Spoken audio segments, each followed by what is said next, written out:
They didn't get top billing, but these supporting ladies still played crucial roles. You and May told me what y'all was up to. I didn't want to believe it. And just what makes you think colored people need your help? Welcome to MsMojo, and today I'll be counting down our picks for the top 10 supporting female characters in drama films. 500 pounds of cotton, day in, day out, more than any man here. For this list, we're focusing specifically on female characters that played a pivotal role in dramatic productions, but didn't quite guide the narrative like Queen Eleanor did in The Lion in Winter. In other words, if they're basically leads or co-stars, they won't be on the list. What would you have me do? Give out, give up, give in? We're also excluding mean-spirited characters such as Mary Lee Johnston from Precious. Precious! Precious! Precious! Get down here, bitch! Number 10. Olivia Evans, The Danish Girl. This is absurd. We need to stop. You need to stop, Ina. Loosely based on a real-life artist confronted with a shocking truth, this timely character transformed her identity, along with her husband's. Is there something you'd like to tell me? Is there something you'd like to know? Alongside the titular Danish girl, Olivia Evans represents numerous ideals that are crucial in any relationship. For one, her calming presence allows husband Ina just enough comfort to pose as a female subject. And two, her understanding ways lead to each living a more honest life. Certainly no easy task in the 1930s. I believe that I'm a woman. Inside. And I believe it too. This is a woman that exudes loving warmth, and who found a creative and personal outlet in the most unexpected of ways. You'd be very convincing.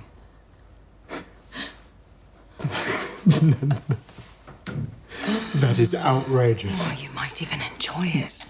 Number 9. Mammy, Gone with the Wind. You can take it all back to the kitchen. I won't need to buy it. Oh, yes, you is. You's going to eat every mouthful of this. For such a vibrant young woman like Scarlett O'Hara, it takes a special person to keep her in line. And in one of the most beloved films ever made, it's a commanding house servant named Mammy that gets the job done. Miss Scarlett, where you going without your shawl and night air fixing to set in? And how come you didn't ask them gentlemen to stay for supper? You ain't got no more manners than a field hand. She's got a unique way of communicating, as there's undeniably a physical aspect to her personality. And this complements her verbal brevity. Savannah would be better for you. You just get in trouble in Atlanta.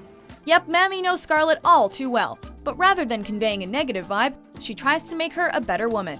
If you don't care what folks says about this family, I does. I has told you and told you that you can always tell a lady but the way that she eat in front of folks like a bird. In a film set among the American Civil War, this unforgettable character showcases the ideals of humanity and loyalty. She says she's coming. I don't know why she's coming, but she's a coming. Number 8. Patsy, 12 Years a Slave. I don't lie, mess. If you kill me, I'll stick to that. Contrasting the evil nature and brutality of slavery itself, this female survivor represents the beauty of the human spirit. I got this from Mrs. Shaw. Mrs. Epps won't even grab me no soap to clean with. I stink so much I make myself gag. As the narrative of 12 Years a Slave follows the trials and tribulations of Solomon Northup, he comes across the Queen of the Fields at the infamous Epps plantation. I have a request. The act of kindness. I secreted from the mistress. Return it. Yours, Platt.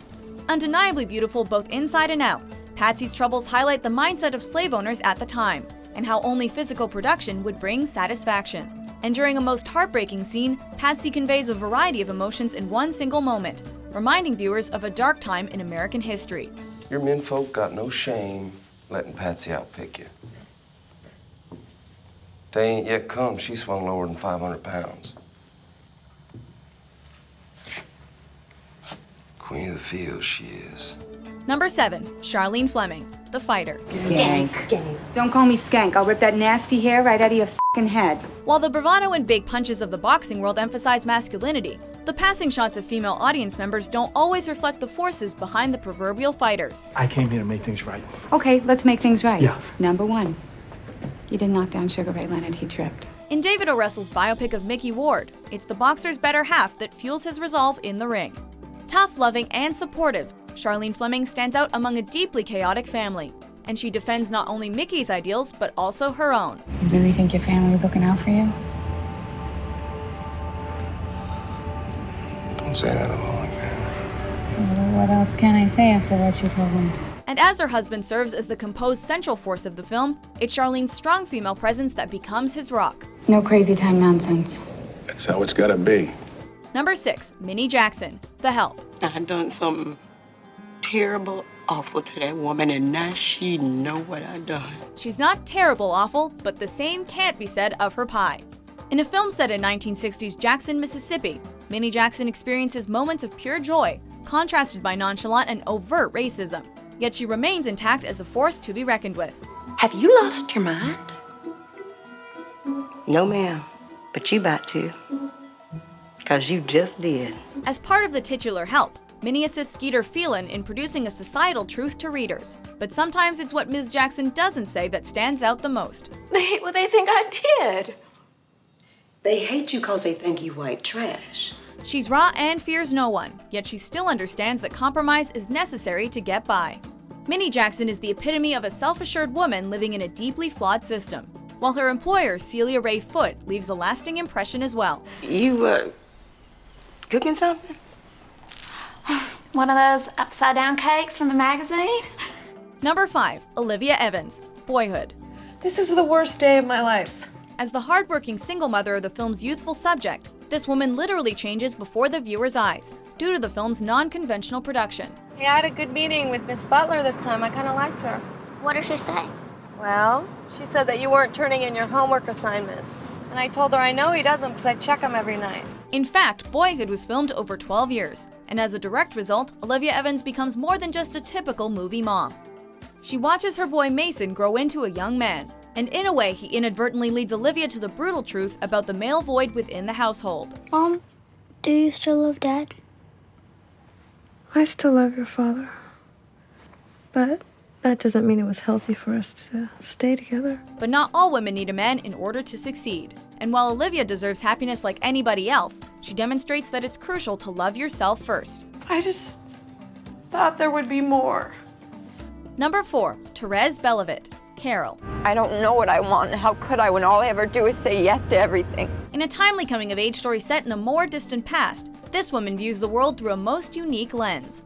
Cautious of the world around her and curious about her new acquaintance Carol, Therese Belivet's major obstacle to overcome is her own youth. You're in a trance! I'm wide awake. I've never been more awake in my life. Why don't you leave me alone? Through the rich tones and focused cinematography of the film, her seemingly delicate personality is revealed, which only makes her dialogue even more engrossing. Let's get married. Richard, I'm not ready for that. I can't just make myself. Therese has a story to tell, but in a way, she's still figuring out the plot. And as Carol does the best she can to ingratiate herself to young Therese, she comes to understand that the girl must first learn how to become a woman on her own. I miss you.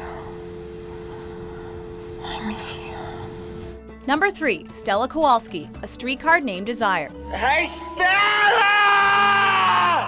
She's the subject of a classic line of dialogue, but the man delivering it doesn't always focus his gaze upon her. I wish you'd stop taking it for granted that I'm in something I want to get out of.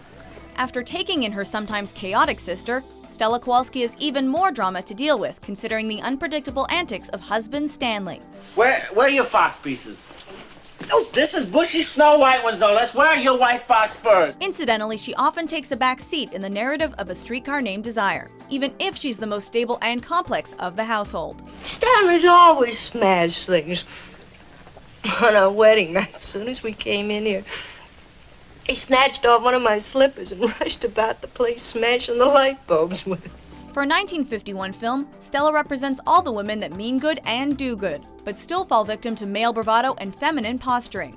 She's amazing just the way she is, but for the ultimate realization to transpire, she must first hit rock bottom and lift herself up. I'm not going back in there again, not this time. Never going back, never. Hey, Stella! Number 2, Katharine Hepburn, The Aviator. You taught me to fly, Howard. I'll take the wheel.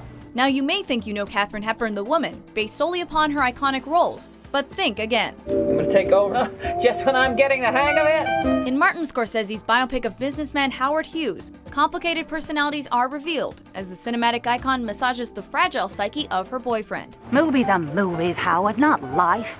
Now the stage is real. Through a limited number of scenes, Hepburn the character emits a theatrical presence in formal conversation. But when her softer side emerges, it's a sight to behold. You're not one for tears, and well, neither am I. So it's best to come out with it. She's a movie star that reached the top of her profession. Yet at the end of the day, she's still a woman hoping to find happiness like anybody else. If you like a little adventure, do your worst, Mr. Hughes. Before we unveil our top pick, here are a few honorable mentions. Do you want to practice your lines with me? No, I know it. You look great, honey. Thanks. Take that, relax? No, you relax. You're the dead guy. You want me to help you? You better apologize. Because I don't take that from you. That's it. I'm sick, Daisy. We know that. But here you are in so-called recovery playing Betty Crocker cut up like a goddamn Virginia ham. Just stop it, okay? You won't be the perfect husband. I can promise you I harbored no intention of being the perfect wife. Number 1, Iris, taxi driver. God, are you square? For this tough-talking adolescent, it's not about where she's been, but rather where she needs to go. And flawed as he may be, Travis Bickle wants to help. Don't you want to make it? No, I don't want to make it. I want to help you. Working as a New York City prostitute for a sketchy pimp named Sport, Iris sees the best in people, which starkly contrasts the pervading skepticism of the film as a whole. I only wish every man could know what it's like to be loved by you.